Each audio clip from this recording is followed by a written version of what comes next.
To get to your registration worksheet, first you have to go to Webstac, webstac.woostel.edu. You then will have to log in using your Woostel key and password.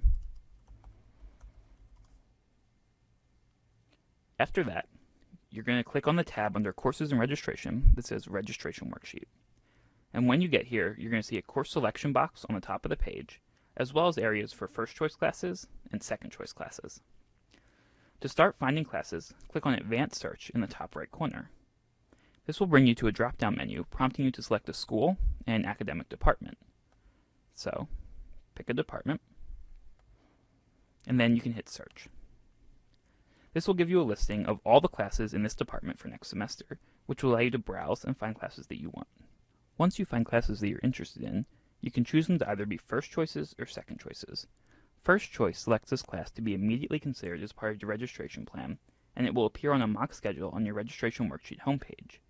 Second choice is a good way to flag a class that you're interested in, but not completely sure you want to take. It will appear on your registration worksheet homepage, but it won't appear in your mock schedule.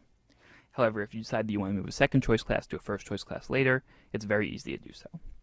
As you can see, I've already picked some classes as first choice classes and one as a second choice class in this department. To make that choice, you just find the class you're interested in and click first or second in the little box next to the class listing. Once you've found some classes that you like and you've chosen them as first or second choices, you can return to your registration worksheet by clicking right there. So then once you've done that, as you can see, you'll have a list of first choices, second choices, and then also the schedule grid with all of your first choice selections. Now, if you want to move classes in between first and second choices, it's very easy. To move a class from second choice to first choice, you simply hit the little blue arrow, and it appears up in your first choice box and down on your schedule grid. On the other hand, if you want to move a class from first choice back down to second choice, simply hit the green arrow, goes down to your second choice box, and disappears from your schedule grid.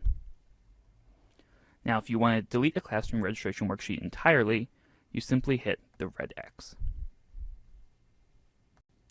Now let's take a little bit of a more complicated example of a class with multiple sections and subsections as well as a lab component. So we'll use general chemistry as our example. Again, hit Advanced Search in the top, go down to the chemistry department, and hit Search. So now you'll see Chemistry 111A, 01, 02, and 03.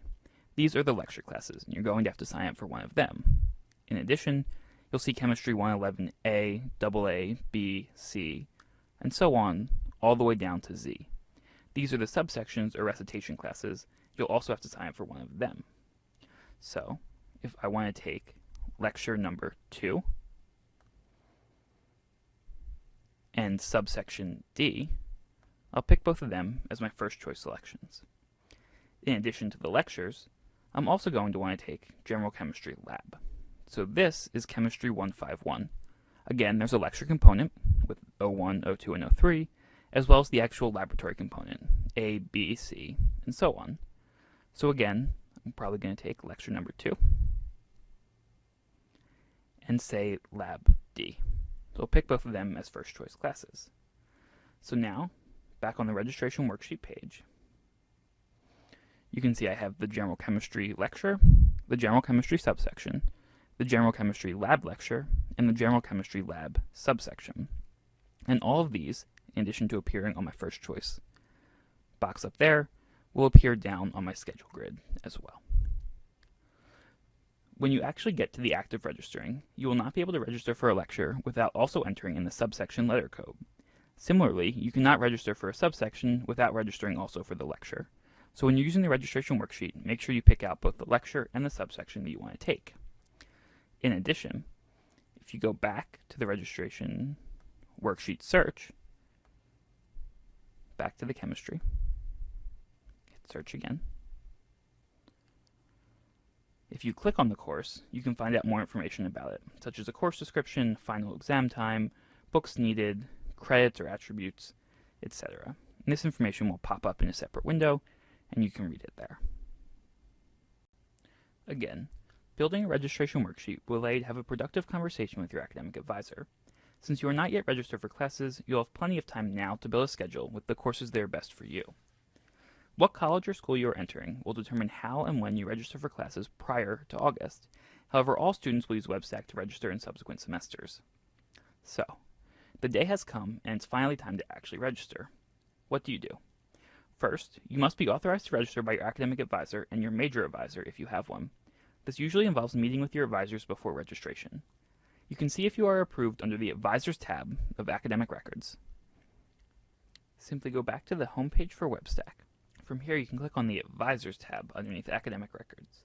This will give you a list of all of your advisors, and it will let you know whether you're authorized to register for the upcoming semester. So as long as your registration worksheet is filled out the way that you like it, and you've met with your academic advisor and been authorized to register, your job is now simple. First, click on the Registration tab on the left side of Webstac. This will then give you the semester that you want to register for. Make sure it says FL 2013 if you're registering for the fall semester 2013. It will also give you your registration worksheet with your first choices and your second choices. Now you just need to hover over a course for options to appear, and then you click on Add Course. A green message on the top will let you know that you have been successfully enrolled in the course, and then it will appear under My Schedule if you scroll down. Hovering over a course in your schedule will then display options to change or drop the course. You can then drop the course by clicking Drop. And this again will give you a green message letting you know that you have successfully dropped the course. In addition, you might register for a class and end up on the waitlist. Getting off the waitlist depends on the number that you are and how many people there are in the class. Don't panic if you get on a waitlist, however. People frequently shop for classes during the add-drop period, and many drop the class within the first couple of sessions. If you do not get off a waitlist before the end of the 2-week add-drop period, all waitlists will be purged, so you'll automatically be removed from the class. So once you've gone through and added all of the courses that you wish to take, congratulations, because you successfully registered for your classes. Once you have registered for courses, you have access to a couple of other things. First is a printable schedule, which you can get by going to Class Schedule, clicking on the appropriate semester, and hitting Submit. This will give you a list of all of your classes, as well as a tentative final exam schedule, and a schedule grid so you can see how your classes fit together. In addition, if you want to get a list of the textbooks that you're going to need for your classes, simply scroll up and hit the Order Textbooks button in the middle of the page.